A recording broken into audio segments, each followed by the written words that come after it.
What's up, Fighting Irish Faithful? Hope you're all feeling good here after the Notre Dame beatdown of Tennessee State here at home.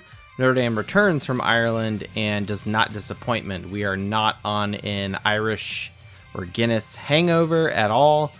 We are moving and actually looking better, and as we should, against a lesser opponent. This is Joe at Faithful_Irish on the Twitter. This is the Fighting Irish Faithful podcast on Dos Leprechauns Media. Thank you for joining us. This is the post-game show, the wrap-up of Notre Dame's practice over TSU. And with the way the ball was distributed and everyone getting equal turns to score touchdowns, we'll get into that for sure. But really, really happy you are joining us here live. We've got quite a few people already starting to line up here. Maybe a Red Snapper, my co-host, will jump on. But yeah, Notre Dame is victorious 56-3. First win over an FCS team and first game against a historical black college at Tennessee State. So a lot of pomp and circumstance, with Eddie George and some of these other things going on with the game. But at the end of the day, the Irish are dominating, victorious. We'll get into some of the numbers here real quick, but let's also try to get some of our initial fan reactions first. The first person that actually was on here is a new person here at Jimmy_Joe24. We've invited you to speak. Go ahead and hit the pink button, accept to speak when it comes at the top, and then pink button at the bottom. We invited you to speak. That's cool. We got a new person here. But really happy that Notre Dame was victorious, and good for us. So Jimmy Joe, I see you there. Go ahead and unmute yourself. Hit the pink button, lower left-hand corner to join the post-game Fighting Irish Faithful show. Hello, namaste to you. Namaste, hello. Yes, this is Jimmy Joe. Actually, my name is Vijay Patel, but my friends know me as Jimmy Joe, and I am thrilled to be on your podcast finally. Finally. Oh, okay. So long-time listener, first-time contributor. Forgive me for asking, where are you calling from? Oh, well, I now live in Idaho, but I was from Calcutta. Idaho. You're from Calcutta, but you live in Idaho. Okay, so from one I state to another. Okay, right on. Well, and I live in Indiana, so there you go. Well, fantastic. Okay, this is great. Okay, so just go. I'll shut up. I want to hear you talk. Oh, well, I have a very good friend, Raj, who likes football. He goes to Notre Dame, and he told me, because I just became a new Catholic, that I should learn to listen to football, and that should be with Notre Dame. Okay, and so how did you find... So you got a friend that connected you with Notre Dame. How did you find this show? You just joined Twitter and you're like, something popped up? Yeah, he listened to Twitter and he told me. Okay, well, unfortunately, I haven't seen your friend Raj here on the show, but that's fine. Happy you're with us. Well, so you watched the game. Clearly, you're happy with the outcome. So okay, wait, hold on. Back the bus up. So you're from India, but you live in Idaho. This is like the most like 6 degrees of separation to Kevin Bacon, basically. I don't know who Kevin Bacon is. He's an American hero if you ask Star-Lord. But anyway, so... Okay. So all right.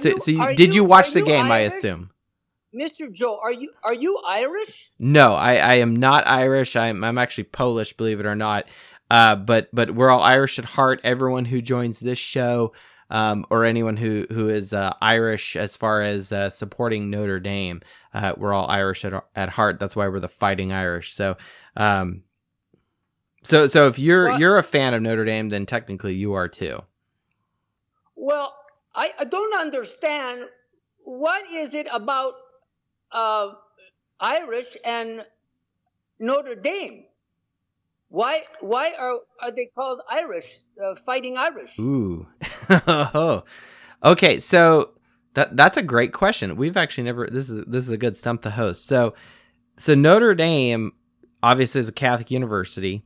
And if you go into historical United States history, there was a lot of prejudice going against the Irish Catholics. And so when Notre Dame was going about and doing their thing, and you would get people that would just call them the Irish just because they're like predominantly anyone who was Catholic was also Irish or whatever, or they were Italian. So it kind of became kind of a, I don't want to say a slur, but it became kind of a slight against Notre Dame. But then the university just embraced it and just said, yeah, that's who we are. We're the Fighting Irish. So it became something that originally was negative, and they turned it into a positive. Oh, and they always say Irish wear green, but I see Irishmen wearing blue. Yes, that's because we're Notre Dame after Our Lady. Oh, okay. I heard you have a store. Well, the Etsy store has been a little quiet. Clearly, you've been looking at my Twitter profile. Thank you, Jimmy Joe. No, the Etsy store has actually been a little quiet. We need to update some of the merchandise. It actually still has the old logo. But yes, Dos Leprechauns has encouraged me to update some of my gear to the new Etsy standard here. So what do you think of this game? I assume you watched it. Otherwise, you're just browsing Twitter and you just saw the space jump on. Okay, I felt bad for the other team. You felt bad for Tennessee State. They did get pounded 56-3, right? This is not. I don't know what. Forgive me. This is probably insensitive, but I don't know what a typical score in cricket is. But I imagine a 56-3 score in cricket is an ass beating. Oh, we only have 11 members in our cricket team here in India, and a coach. I don't know. Cricket's pretty big out there. That's all I know. Not football. No, definitely not football. Well, I hope ahead I will learn more about this game from you. You're very smart. I don't know about that, but and I'm going to learn a lot from you. All right. Well, Jimmy Joe, I appreciate your input here. Feel free. We got other people who want to jump on and listen. We got a Wookiee and Coach Person. Okay, remember, namaste. Namaste. Peace be with you as well, and with your spirit. Okay, bye-bye. Bye-bye. Thank you. Come again. That's okay. That was at Jimmy_Joe24 on the Twitter. Thank you for joining us. Thank you. That was great. That was special. Let's go to over someone new here. Well, not someone new. Coach Parsegian, you were next here. We'll invite you to speak if you so wish. But yeah, Notre Dame does not disappoint. Defeats an FCS team, pounds them, as Jimmy Joe said he felt bad for them. Coach Parsegian, did you feel bad for Tennessee State the way Jimmy Joe did? Absolutely not. Okay. Me neither, quite frankly. But anyway, I was going to initially chime in on the story of the Irish adoption. Yeah, there you go. I'll be honest. I think Jimmy Joe kind of stumped the host there. I did the best I could. To the best of my knowledge from research I've done and documentaries I've seen here and there, Newt Rockne, during the days of Rockne, wanted us to initially be called the Terriers. Had a little terrier mascot on the sideline. I do know the history of the terrier, yes. But because of the prejudice against the Irish Catholics in the nation at the time, and the way you had this Catholic school dominating every team they played, everywhere they played them, the Irish Catholics flocked to Notre Dame in support and in attendance for the games, and therefore the university embraced the Fighting Irish moniker. And that's how they became the Fighting Irish. Yeah, that's kind of my understanding as well, is that you had, we're getting historical here. We played a historical black college, so we might as well get into the historical nature of Notre Dame and our mascot. I am aware about the terrier, and I got to give credit to One Foot Down, because they actually ran an article about the history of that. So tip of the cap to One Foot Down. I think over the summer, back last spring, whatever it was. talking about the terrier, and they actually like figured out the name of said pup. So that's cool. But yes, you're 100% right. My understanding is because Notre Dame traveled, Newt Rockne took the team across the country, and all this prejudice and other stuff going on at the turn of the century or what have you. It encouraged a bunch of Catholics to come out, support this team from northern Indiana, and so the name just kind of stuck, and the university embraced it, and here we are, and that's who we are as the Fighting Irish. And quite frankly, my opinion is badass. So.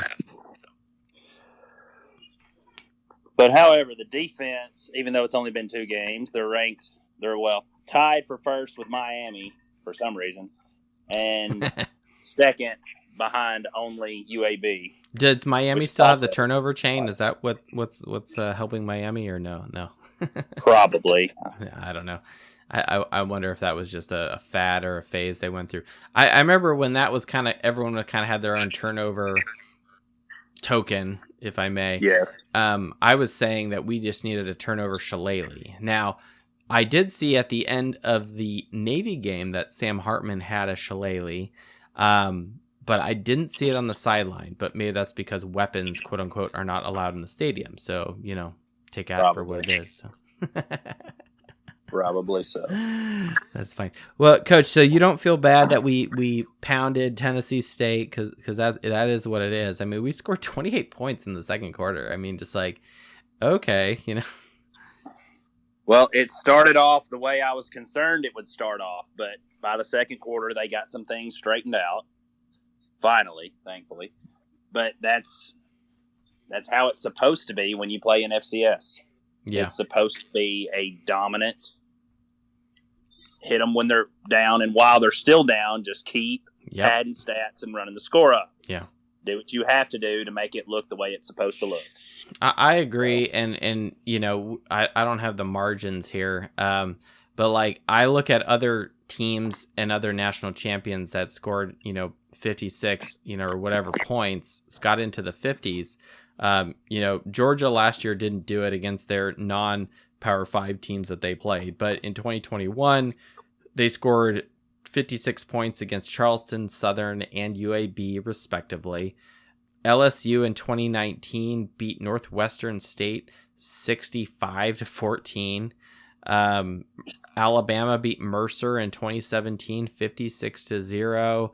Clemson beat South Carolina State 59-0 in 2016. So this is not uncommon to have a good team, a good football team, just exert their will and dominance over a far inferior team. And some people are going to say, oh, we shouldn't run up the score, but I'll be honest with you. To me, it's not so much like we run up the score and you have one guy that is just overpowering the entire other team. That is not what happened tonight. On the contrast, you saw Notre Dame, and the interview post game, if anyone saw it, is everyone who scored a touchdown by Notre Dame. It was a different guy, right?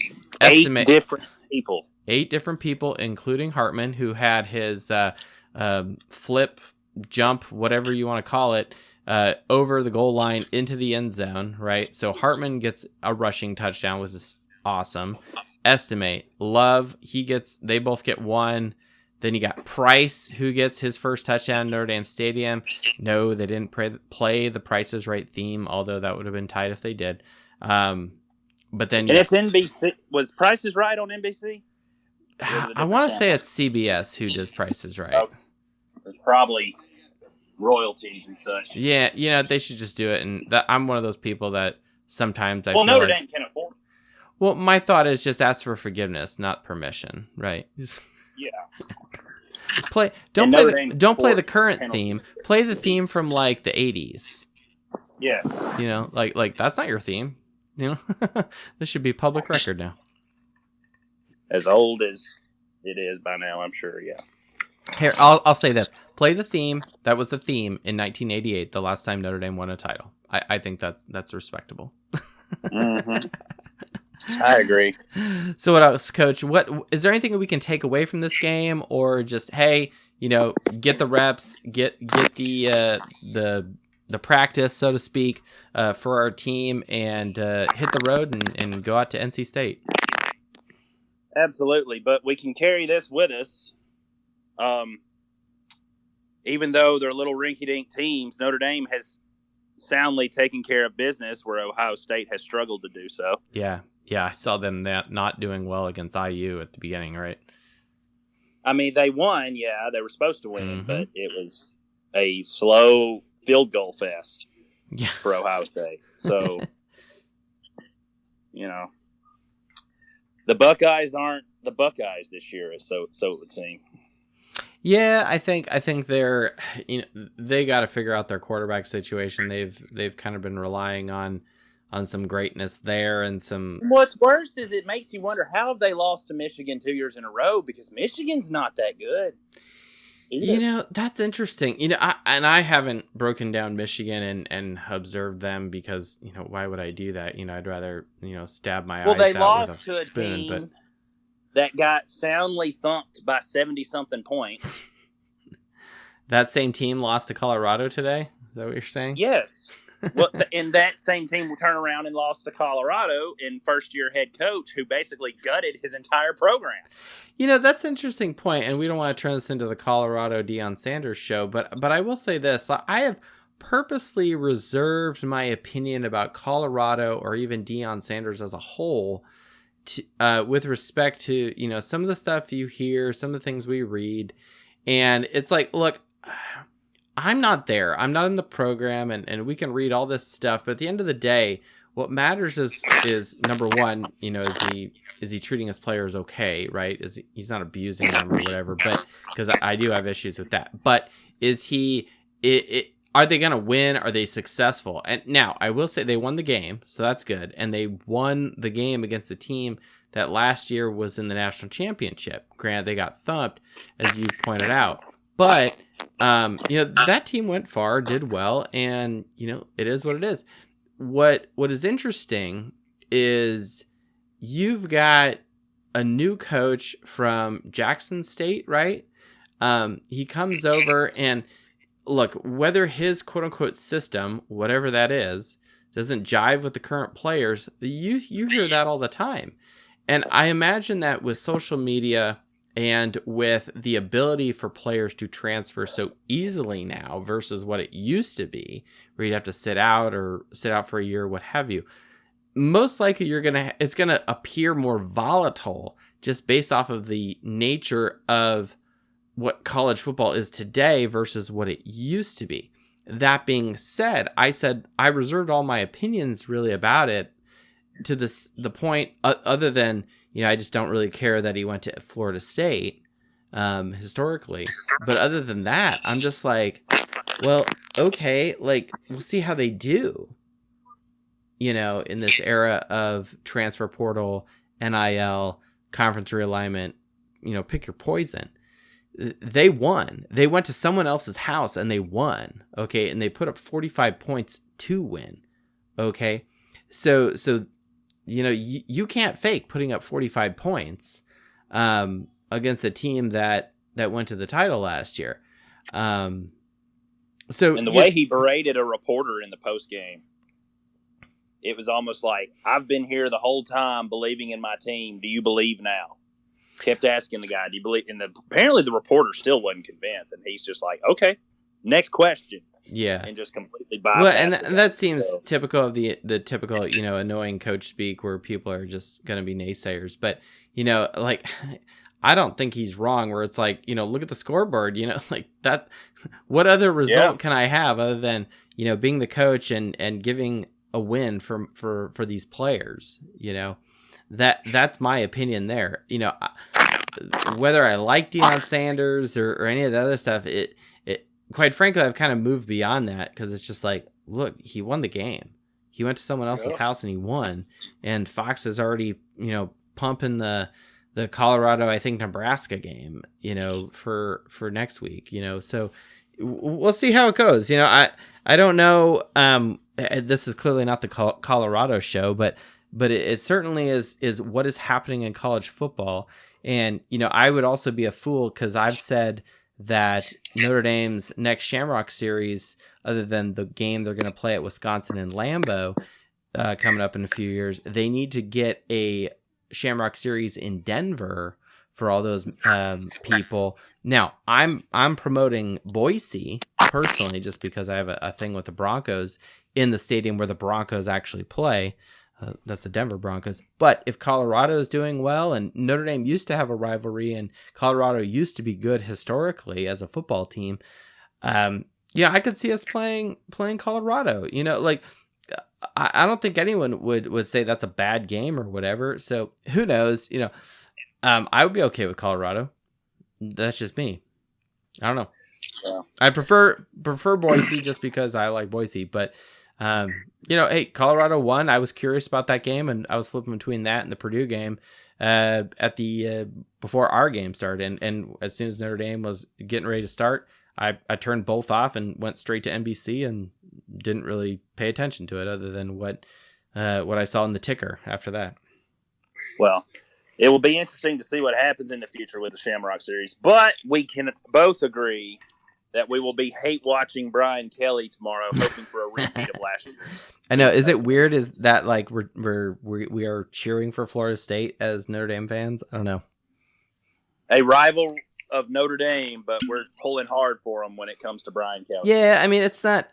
I don't want to say it's not the same Florida State. I mean, it's still Florida State, but at the same time, I'm like, I don't like them, But it seems like a more honest Florida State because Jimbo's gone. Yeah, Jimbo's gone.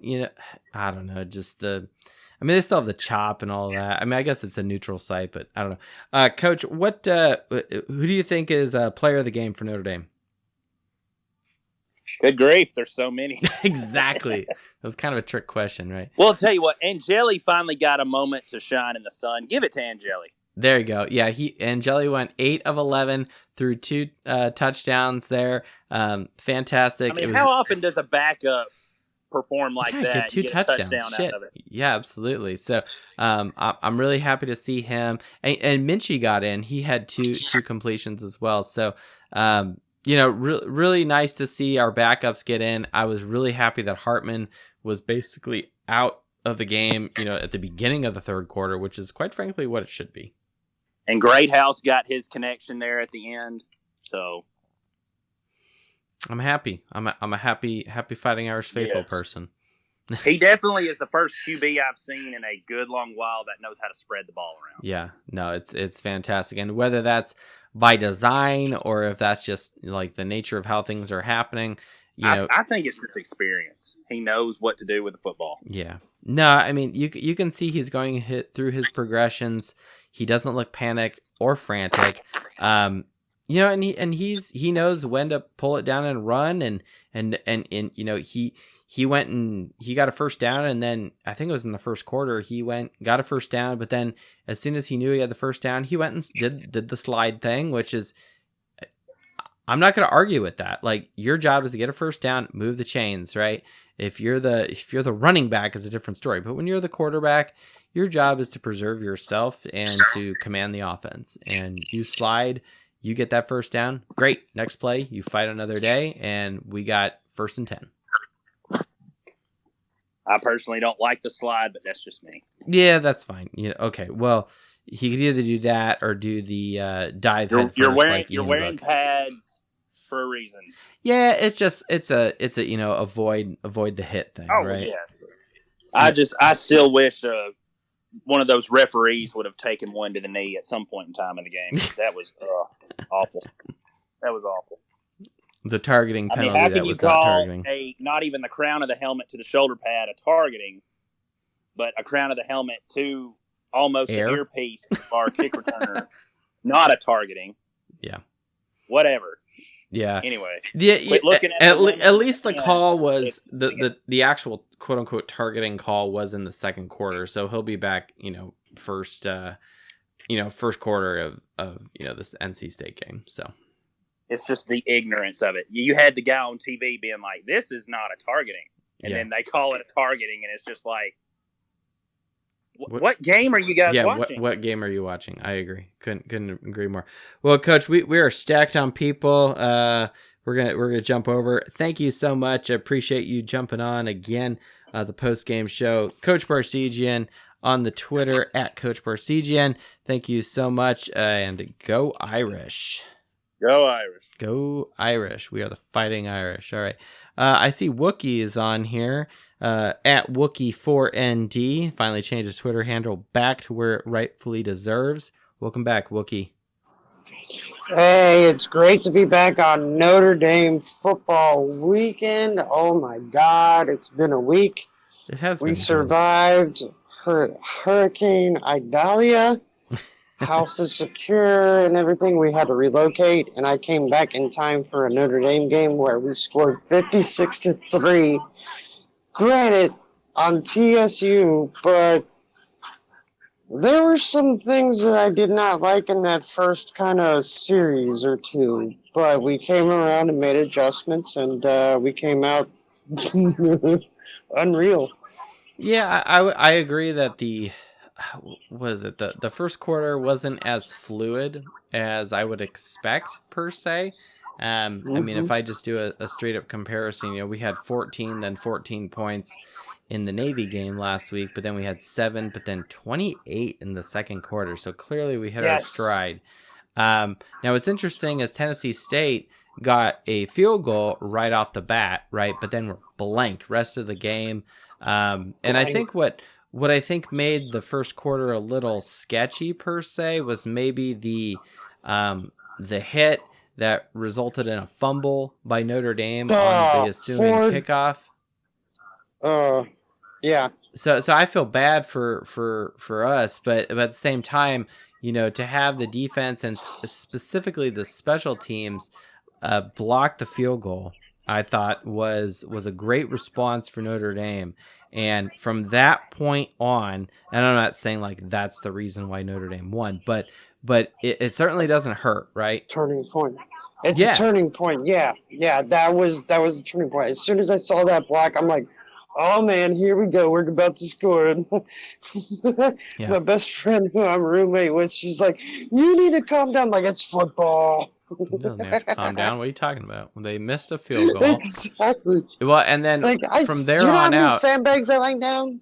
Do you know how many sandbags I laid down this week? I'm watching football right now. Like, come on. I get to relax and enjoy the team I get to watch, right? Yes. I don't have to go to the gym for the next 2 weeks, right? No, not for the next fucking 3 months. Those sandbags are 40 pounds. I believe you. I believe you. Well, hopefully everything's okay there in the home front. Post hurricane situation. Happy you're home safe and yes. Things are okay.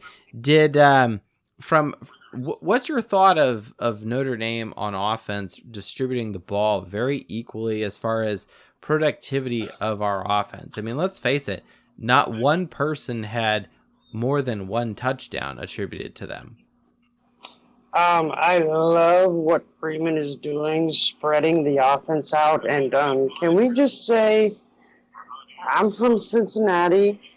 I want the ball to go to Pine all the time. Like, come on. Yep. Yeah. Payne. Like, dude, that was, oh my God. It was, I can't believe what he's doing, spreading the offense and throwing it in. I mean, granted, we had a high score and throwing in different quarterbacks, but the running back situation with 4 running backs, that's freaking unreal. And then in the second half, he went to the tight ends.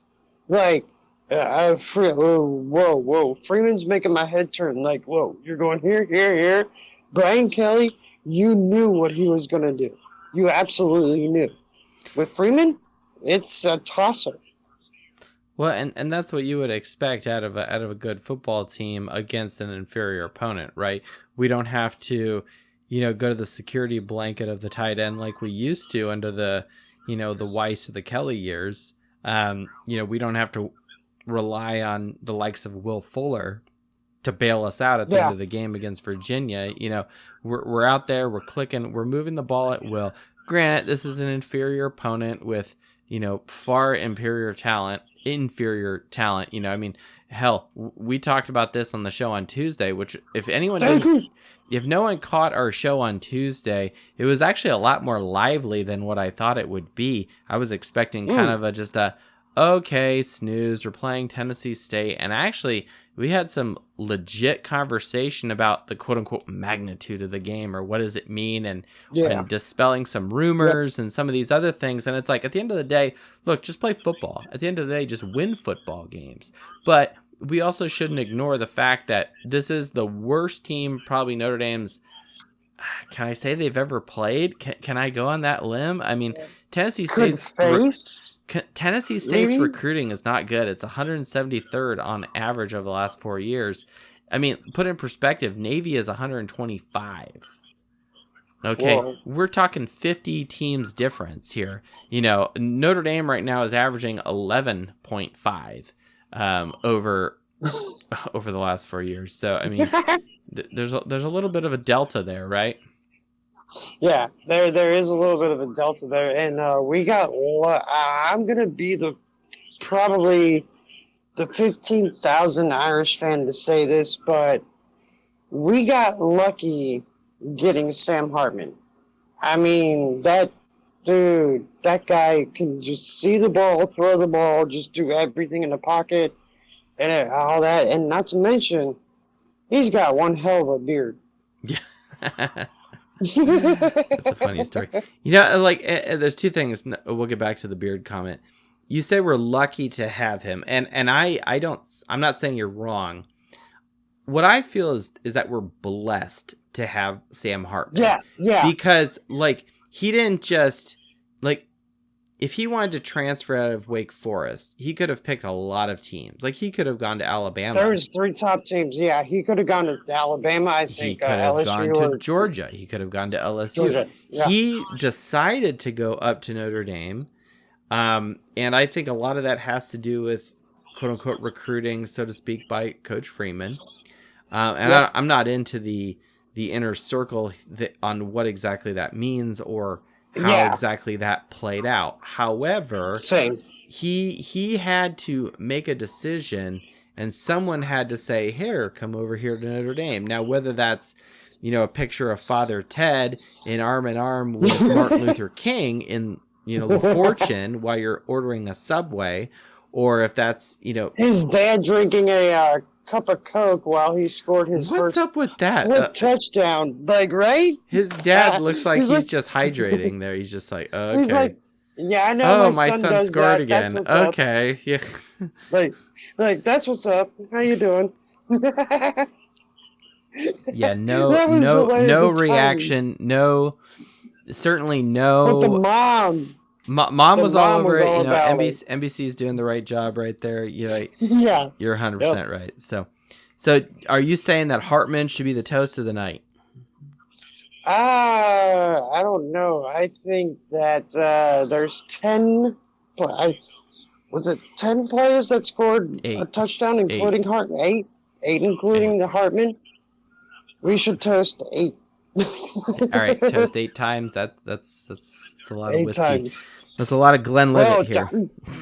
I mean, it was 56-0, so you saw the push-ups in the stands to 56. Oh my gosh! And at one point, when I was at a game at Notre Dame, I was lifted up during the I think it was a Utah State game back in fucking 2010. I got lifted up because I'm skinny. I'm a skinny guy. I got lifted up like 15 times for the scoring touchdown, and that was beautiful. I remember when I was a student at Notre Dame, when touchdowns would be going on and we're doing the push-ups, you had to strategically look at your group and who you were with, and it's like, okay, we're going to start with the quote-unquote bigger people, and then we'll kind of go down the line to the smaller people, quote-unquote, because fatigue starts setting in, and endurance starts setting in, and then you have to plan this, right? Yeah, exactly. And the people that we were around, we were in season ticket holder seats, so everyone wasn't a student. It was like whoever, anyone that's there, and I'm like, people with names on the building, right? Like, oh, Yeah, see yeah. that and building over there? Yeah, I paid for that. Yeah, exactly. They're like, let's lift you up. Come on, let's go. And I'm like, okay, I've never done this before. And they just did it. I was like, dude, it was the highlight of my fucking life. And Excellent. I have never been to a Notre Dame game since 2010. Okay. Well, Well, I need to go again. hopefully the times are changing here at Notre Dame. That's Yes. for sure. We had 2 games back Yeah. to back. Look, 42 points last week, 56 points this week. That's an average of 49-3. I mean, like, great. Again, inferior opponents, right? Strength of schedule is not good. So we won't get too crazy about it.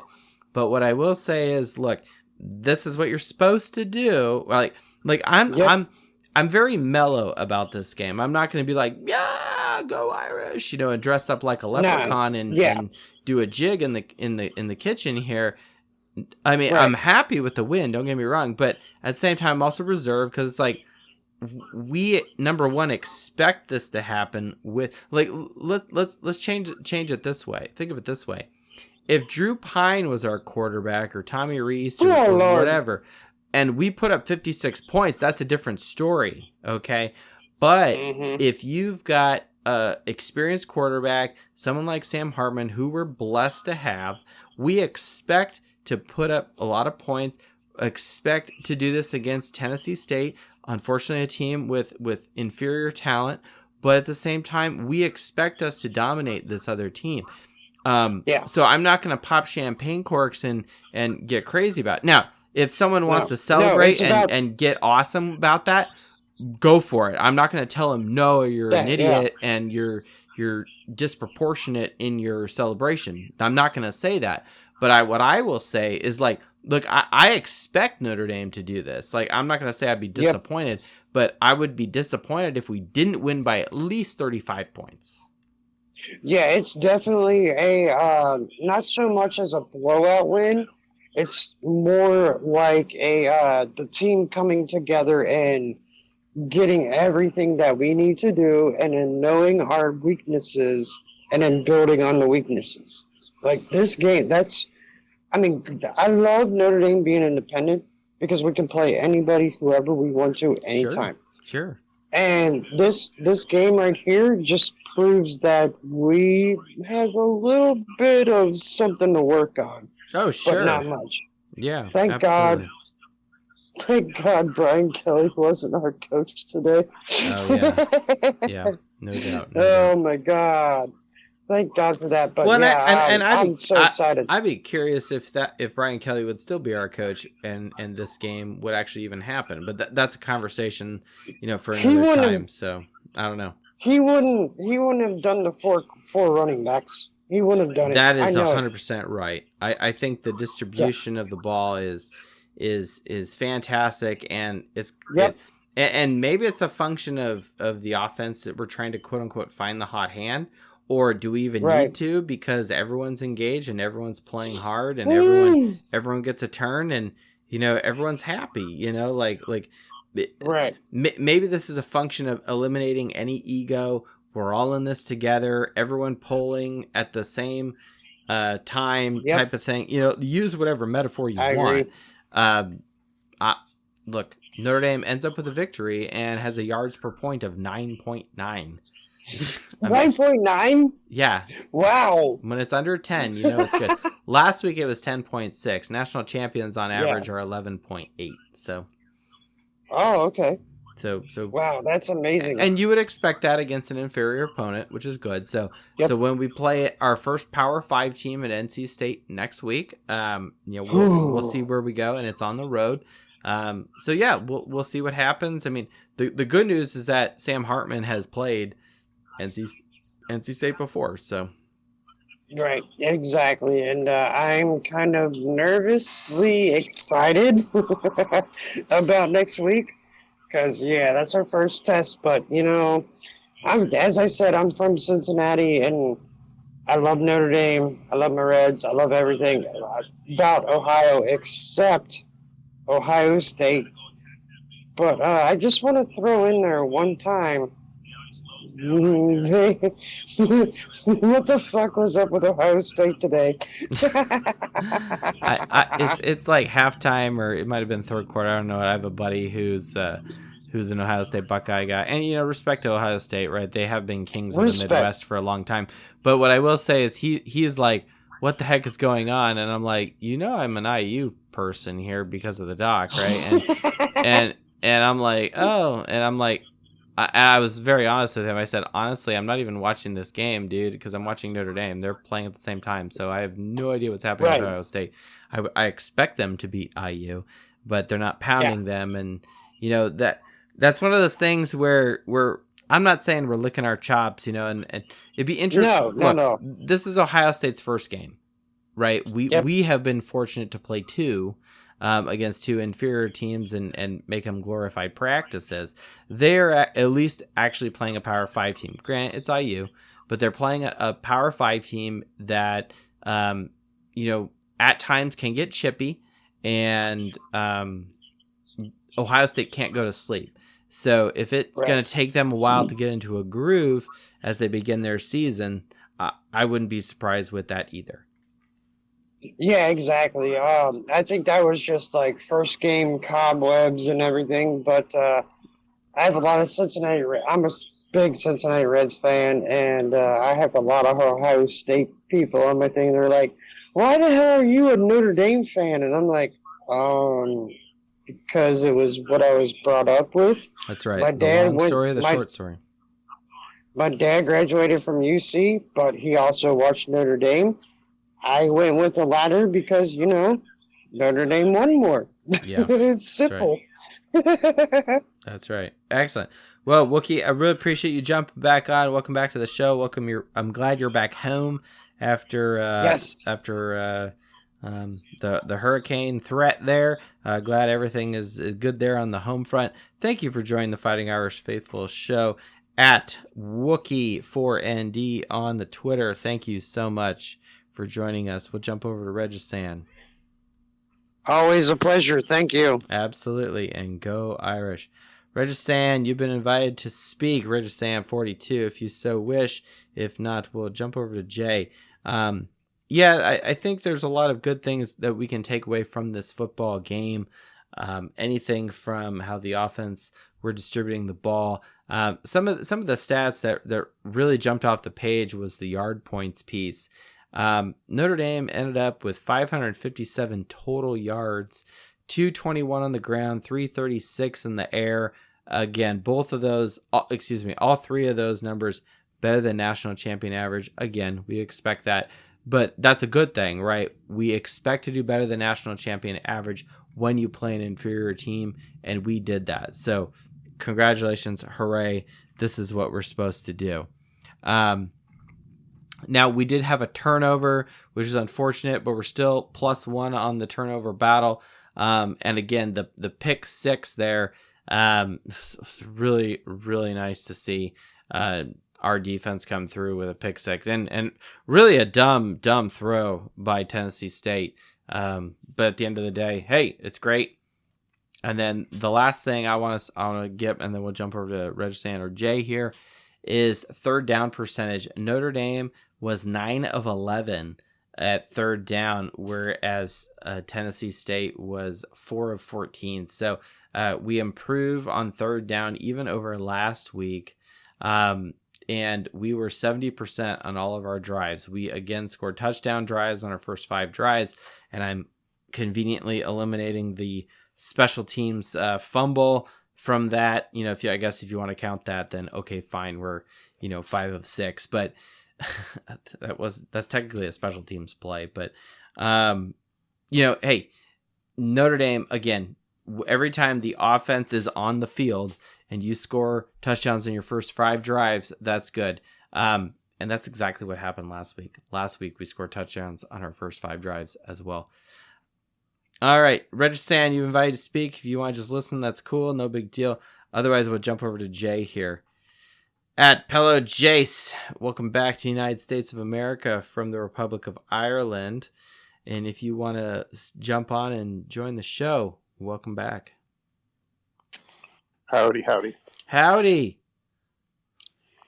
So, for the first 5 minutes of the game, I'm thinking, is this going to be a Marshall all over again? Uh-oh.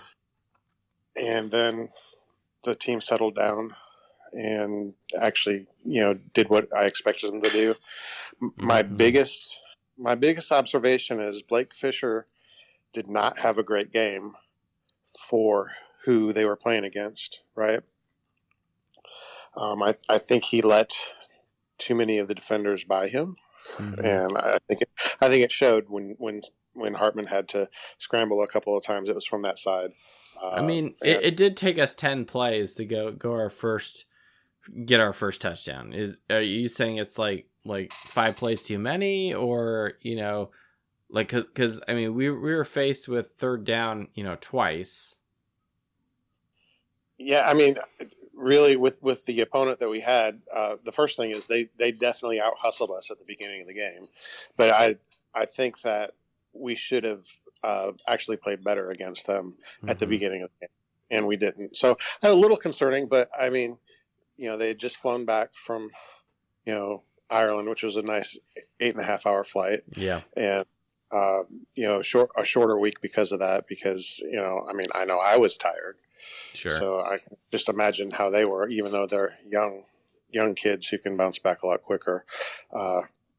They're also athletes that are out there, doing what they do every day in practice, and then still going to class and all that fun stuff. So yeah, exactly. Yeah, no, class is no joke, and then practice and all that piece. And it's my hope that I imagine that the trainers and the coaching staff and everyone has that understanding of the fatigue from traveling and time changes and this, that, and the other. I imagine, and I'm very happy that the Tennessee State game followed the big, show on the road, so to speak, after the game in Ireland against Navy. I think if you were playing like a Power 5 team or an ACC team or whatever, I think it would be a little different. Yep, I agree. I think you're right. It was very strategically placed where that game was, and plus it being home on top of that, it makes it that much easier. I think this was a good week to shake out those cobwebs, and now they have some things to go back and look at with a real offense that they have to defend versus the triple option. So I think this is a good step towards NC State next week. Absolutely. Did you at all, maybe even at the beginning of this game or even during the week, because I know I kind of brought this to mind thinking about going into this game. Go back to 2012, right? We beat the crap out of Navy 50-10. Okay, we come back, we think we're King Tut, and we have Purdue at home, and we struggle, and we have to beat Purdue by a field goal. Granted, it's Purdue, it's a Power 5 team, right? But did you think that we may have some quote unquote rust on this game and it would be closer than even the Navy game? So I had mixed feelings, right? I thought on paper we should have ended up how we ended up. In fact, I wanted to just score one more time. Oh, but who wouldn't, right? Right. But I mean, Can I say 60? Yeah.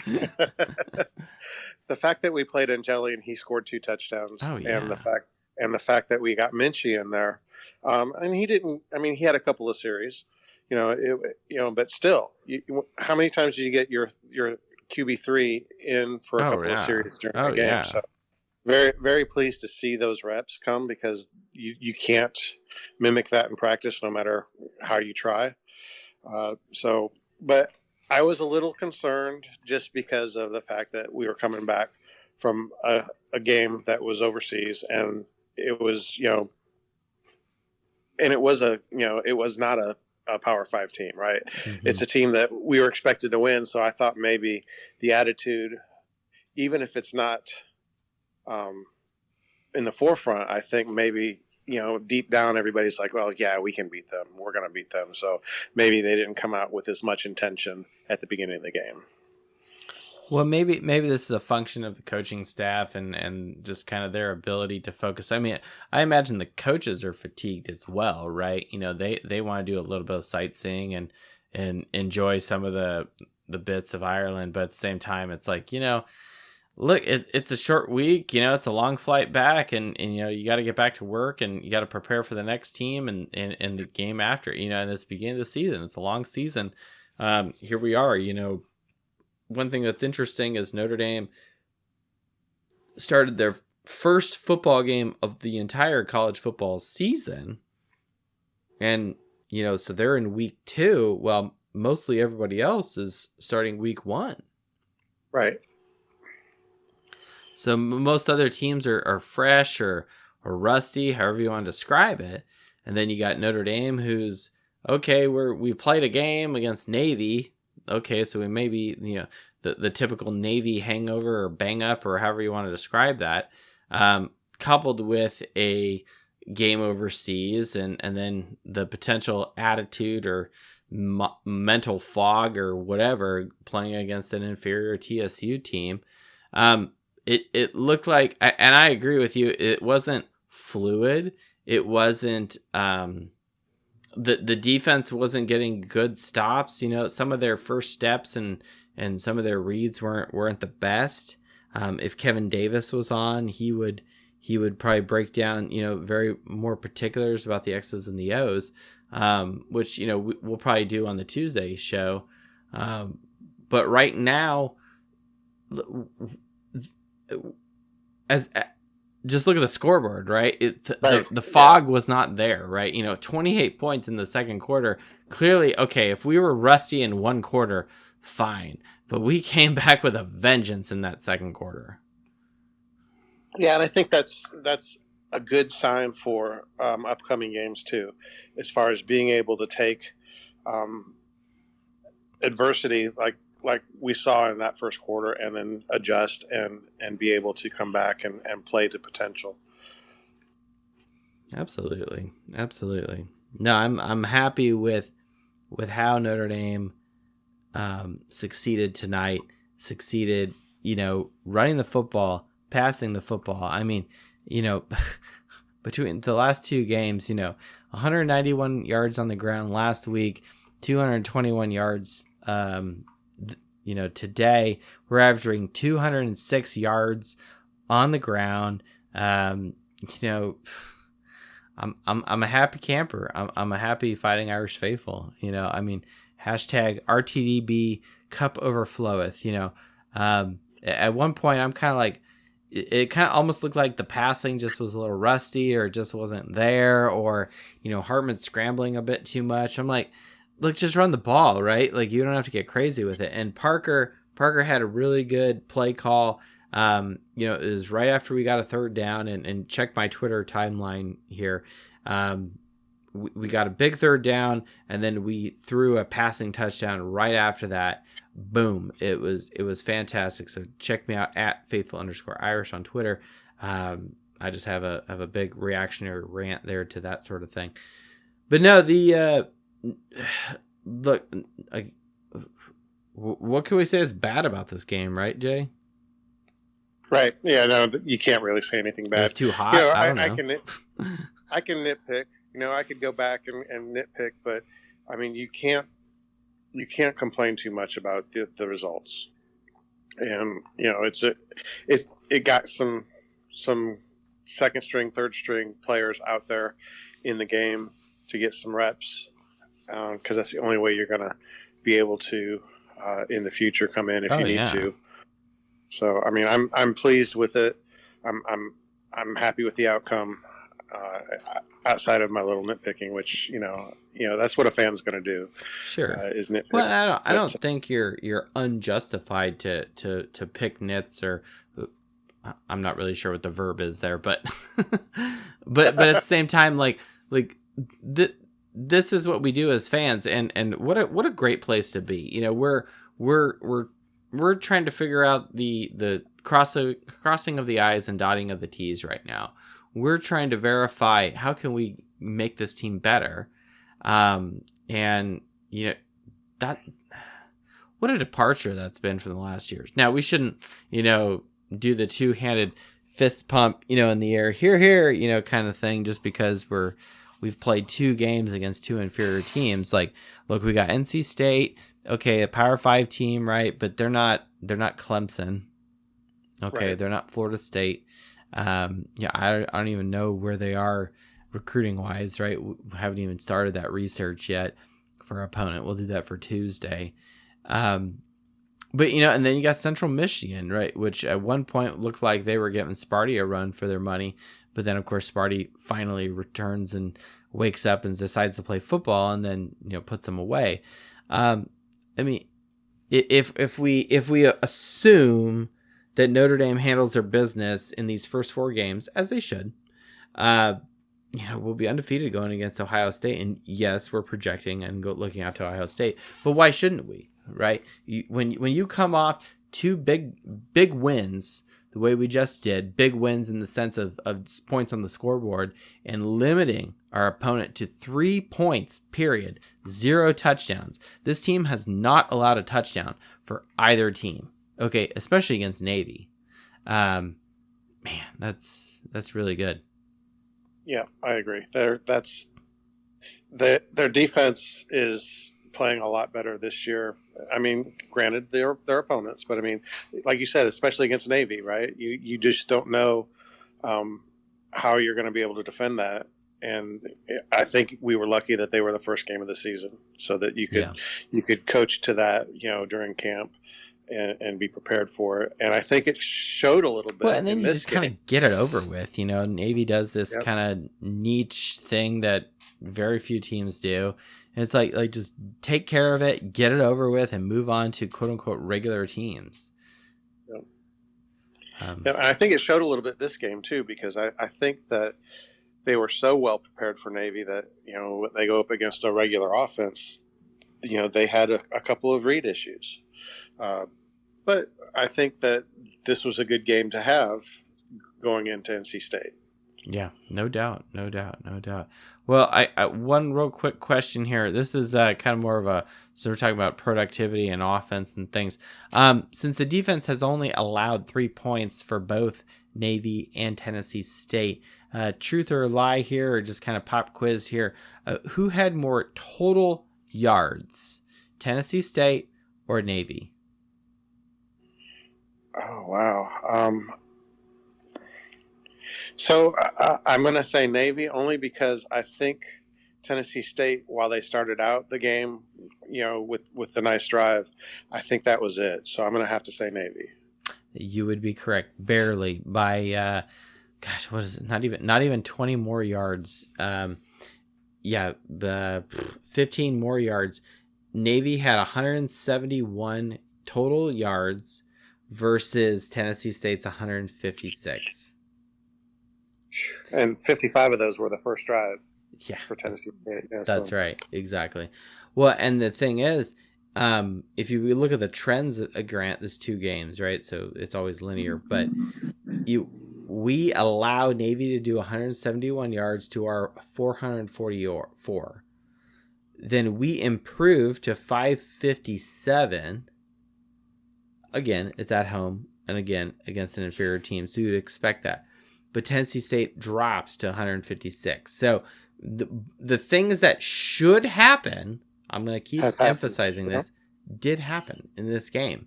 So good. Like I'm not going to throw you a bone. I'm not going to give you a cookie, Notre Dame. Like, this is what you're supposed to do. Can we enjoy the win? Can we be happy? Of course we should. This is a very happy podcast. Where were we last year? We were 0-2 at this point, 2 games in, right? And this podcast was, we didn't even do a post-game show because I was, stuck at a Mexican restaurant waiting for my food before, driving back down south here to Indianapolis from South Bend, right? So I was 100% sober, whereas tonight, I can relax, I can enjoy, I can, kick back with a beer and the Glenlivet tonight, which is what we got. Pella Jace, who is your toast of the night? My toast for the night? Who am I toasting? I'm going to toast my wife, actually, because she was she was really ragging on the NBC broadcast team, and I loved it because it's not just me who sees it. So I'll toast my wife for this one. Fantastic. All right. Well, out of curiosity, what exactly was she rassing them over? So, I mean, they're sitting there talking about Colorado and Prime while the game is going on, and they're not even showing the plays. They're just talking to them in the booth and not even showing the plays, and the plays are going on, and they're not calling who's doing anything. And it's just like, are they even broadcasting for this game or what? Yeah. Well, excellent. No, that's good to hear. I love hearing stories about spouses that are engaged and bringing their passion to Notre Dame football. It's fantastic. No, it's fantastic. Any other thoughts we need to leave with, or is it the typical 24-hour celebrate rule? Go to church tomorrow and then get back ready to watch film and hit the weight room. I think they need to start watching film tonight. But yeah, I don't even think they need. I don't think they get 24 hours for this one. But yeah, that's it. That's right. The fourth quarter was the celebration, right? Yep. We're putting Minchie in. That's our. I'm sure people were drinking a couple beers on the sideline. That Gatorade was not Gatorade anymore. Is that what you're saying? Pretty much, yeah. Yeah, that's right. Well, good. Well, Jay, I really appreciate you jumping back on. Welcome back to the United States of America after your excursion there in the Republic of Ireland. At Pello Jace on the Twitter. Thank you. Go Irish. Go Irish. Well, we're a little light on people. That's cool. We start with Jimmy Joe, Coach Barcigian, Wookie, Jay, Regis Sand. We'll give you the last spot here, but if you're just listening and doing dishes or laundry or just watching other football, you just want to let my voice serenade you, by all means. But if you got something to say, come on, we'll let you on. What more can I say? The Notre Dame did exactly what they're supposed to do. Yards per point was good. Scoring drives was good. Third down percentage was good. It's a little bummer getting the turnover there on special teams, but we kind of turned it around on special teams. Special teams had a big field goal block, which is great. The only other thing, and this is kind of more of a preference thing, is our run percentage was actually a little light relative to last week. We were 52.4 run percentage. So it's a little lighter for me. I'd be happier with the 55, 56% or higher, which is what we were last week. We were 57% last week. But yeah, no, again, I'll emphasize this is what Notre Dame was supposed to do, and we did it. So I'm not going to get too crazy about it. We will celebrate. We will be happy.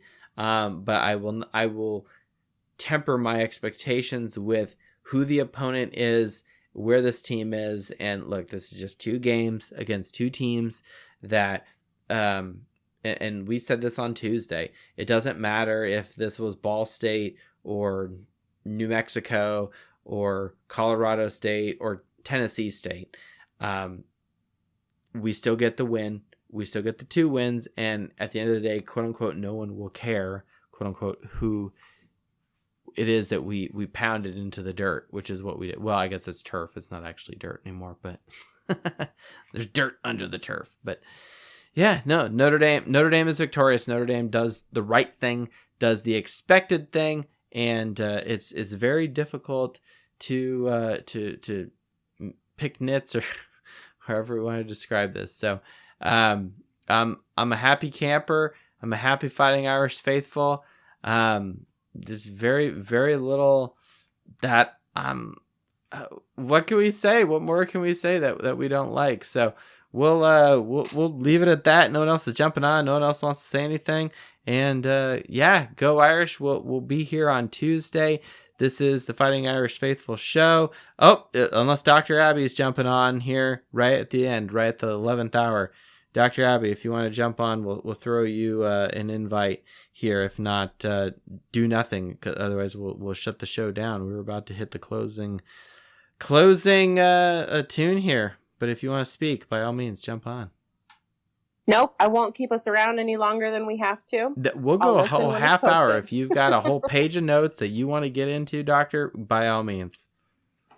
No, we got a slow start, and I was really nervous that it was going to be another typical Notre Dame not beating an opponent like they should, but I'm glad we turned it around. Like a I'm glad we hangover, got to like Purdue see. from 2012, right?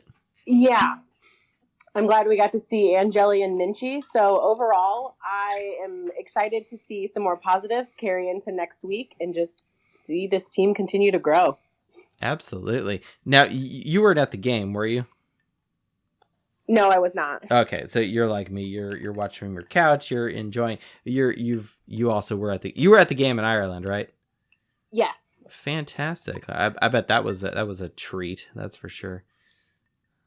It was awesome. It was wonderful. Yeah. Excellent. Well, we're happy you jumped on the show. Do you have a toast? Like I've been kind of reserved in my, I don't want to say I'm reserved to give praise to this team because they won, right? I should be happy, but I'm also like, look, it was Tennessee State. Like who could we toast? And not one person stood out. Like everyone was really good. I don't know. What do you have a toast or who should be given a lot of credit this game? This might be super lame, but I'm going to toast like the overall teamwork, camaraderie, sportsmanship. Like seeing Sam Hartman boost up Angeli on the sidelines, just seeing everyone. I forget which play it was specifically, but someone caught a ball and one of the linemen ran over and hugged him right away. And it was like just really cool to see those types of moments that I don't recall over the last few seasons. Yeah. Yeah, I'm with you there. And we kind of said this on the Tuesday show that, it is my hope that this game got to the point where you put second string guys in and you have second string guys scoring touchdowns. And that gets everyone excited, from the second stringers that are in the game to the first stringers that are on the sideline and even the third stringers like, yeah, keep scoring because then I can come in. And we saw that with Minchie coming in right at the end there, which is fantastic. So it's really great to see the team kind of galvanizing, coming together, supporting each other, right? With the way that you had 8 different people on Notre Dame's team score touchdowns tonight, how else can you say that we are not one for all and all for one? So that's my thought there. I'm so glad you jumped on, Dr. Abby, because by you doing that, I refilled the scotch here, so we're ready to go. Any other thoughts we need to be left with here, or that's it? Job well done. Any other thoughts? No, I think you summarized it great right there. One for all and all for one, and that would be a solid way to end the show, even with your full glass of scotch. Yes, that'll carry me into the kitchen as I do some dishes probably tonight. That's for sure. Well, Dr. Abby, I really appreciate it. I didn't get to give a toast here. A Twitter shout out is going to everyone who joined the show, and we had a new person, Jimmy Joe, jumped on the show, so that he was first on. From, I think he said Idaho, but by way of Calcutta, so that was kind of cool. So we're branching out away from Ireland. Here we got someone that is from India here, so that's cool. Notre Dame's in Indiana, so here you go. Yeah, I'm gonna give my toast actually to Clarence Lewis, who got the pick 6. Granted, it was a terrible throw by Tennessee State, but he still read the play correctly. He was right where he was supposed to be, and he was able to show his athleticism after many years of many Notre Dame fans giving him a lot of trash. And I don't know if I've ever given Clarence Lewis, thrown any stones in his direction, but for me that was very satisfying to see Clarence Lewis get a pick 6 late in the game, it's third quarter, but to bring the Irish up and just widen the margin even further, get us closer to 50, and he did it. So Clarence Lewis is my toast of the night, because quite frankly, I think he was due for something like that, and shuts up the haters. I'll just put it that way. So not to end on a negative note, but who hasn't heard or even expressed their concern with Clarence Lewis? And if he's turning a corner, I'm okay with that. I'm totally okay with that. All right, unless another doctor is going to jump on, I think we'll call it good. Thank you, Dr. Abby, for jumping on. At It's Abby Be Happy on the Twitter. I think got a shout out from the 5 Foot Nothing pod as well, representing the Jersey crew in Ireland. Thank you, everyone, for joining us. If you're listening to this on the podcast version, at Faithful_Irish on the Twitter, the Fighting Irish Faithful Show, part of Dos Leprechauns Media. We thank you very much for making me a part of your post game or your Sunday, Monday, what have you situation. We'll see you on Tuesday for a little bit of wrap up as we prepare for NC State. But enjoy this game and let's go Irish.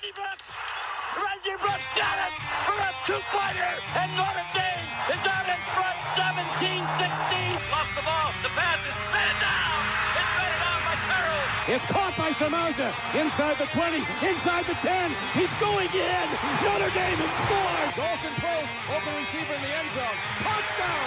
Notre Dame. Somehow, the Irish did it. Out of the pack, 30, 35. Goodbye, baby. At the 50, the 40, the 30, the 20, the 10. 5-5 rocket touchdown, Irish. Tyree! Whoa! Can he get there? Tyree at the 30, 20, 10, touchdown, Notre Dame! Woo! 98 big ones! Zibikowski looking for a block. Cuts to the right to the 40. Gets a block. Gets to the 45, 50. Up to the 45, 40, 30. One man to beat. 20, 15, 10. He's down to the 5. Touchdown, Irish!